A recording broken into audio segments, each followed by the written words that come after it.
Dan King Indo berada di pot keempat cuy, pot buncit guys, bersama Korea Utara, Uni Emirat Arab, dan juga China guys. Buset dah, mewah sih lumayan ya, daripada kagak masuk gitu ya, buset dah. Maka amatlah penting untuk kita fokus perkasakan pemain tempatan di peringkat bawah akar undi ni. Kalau diikutkan, pasukan bola sepak Indonesia bukan sahaja berjaya di peringkat tertinggi, bahkan mereka juga berjaya di peringkat bawah.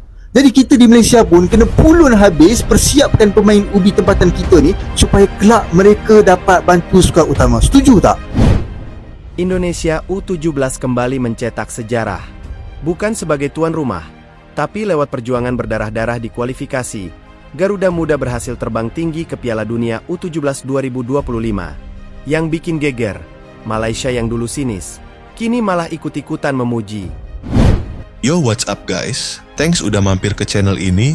Jangan lupa untuk subscribe biar nggak ketinggalan konten menarik lainnya. Let's get started and enjoy the video. Timnas Indonesia benar-benar menggila tahun ini. Setelah senior dan U20 memastikan tiket ke Piala Asia, kini giliran U17 yang menyusul. Bukan cuma sekadar lolos ke Piala Asia U17 2025, skuad asuhan Nova Arianto juga sukses mengamankan satu tempat di Piala Dunia U17 yang akan digelar di Qatar. Ini bukan hal biasa. Garuda Muda lolos bukan karena privilese sebagai tuan rumah, tapi lewat jalur kualifikasi yang keras dan penuh tekanan. Di fase grup, Indonesia menunjukkan tajinya. 2 kemenangan gemilang diraih atas Korea Selatan dan Yaman. Paling mencolok tentu saat mereka menghajar Yaman dengan skor 4-1.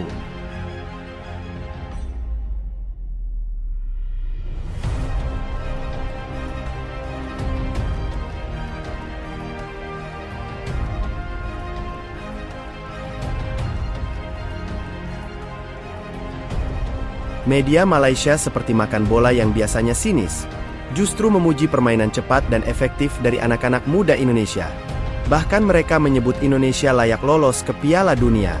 Ironisnya, Malaysia yang dulu kerap meremehkan kini mulai melirik jalur yang sama, berharap bisa mengikuti jejak rival abadinya tersebut.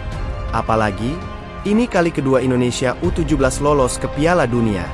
Jika sebelumnya sebagai tuan rumah, kini Indonesia membuktikan diri lewat kualitas murni dan kerja keras. Nama Evandra Florasta juga ikut jadi buah bibir. Gelandang asal Malang itu mencetak 3 gol di 2 laga, dan kini memimpin daftar top skor sementara bersama pemain Jepang. Bukan cuma jadi motor serangan, tapi juga pembeda di momen-momen penting.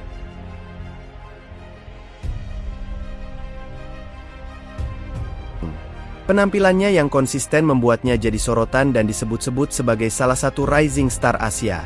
Laga terakhir melawan Afghanistan akan jadi momen bagi pelatih Nova Arianto untuk merotasi skuad.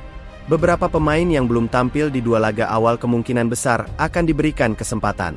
Nova menyebut pentingnya memberi menit bermain agar semua pemain siap saat dibutuhkan di fase gugur. Indonesia kini jadi negara keempat dari Asia yang memastikan tiket ke Piala Dunia U17, menyusul Qatar, Arab Saudi, dan Uzbekistan. Ini membuat Garuda Muda makin disegani, dan tak bisa lagi dianggap remeh. Cerita makin manis karena perjuangan U17 ini seolah memberi energi tambahan untuk timnas senior yang kini sedang berjuang di kualifikasi Piala Dunia 2026. Jika semuanya berjalan sesuai rencana, tahun 2025 bisa jadi tahun emas untuk sepak bola Indonesia. Dari U17, U20, hingga senior, semua terbang tinggi. Dan Malaysia? Mungkin mereka kini belajar satu hal penting. Jangan pernah remehkan Garuda yang sedang bangkit. Karena ketika terbang, dia akan sulit dihentikan.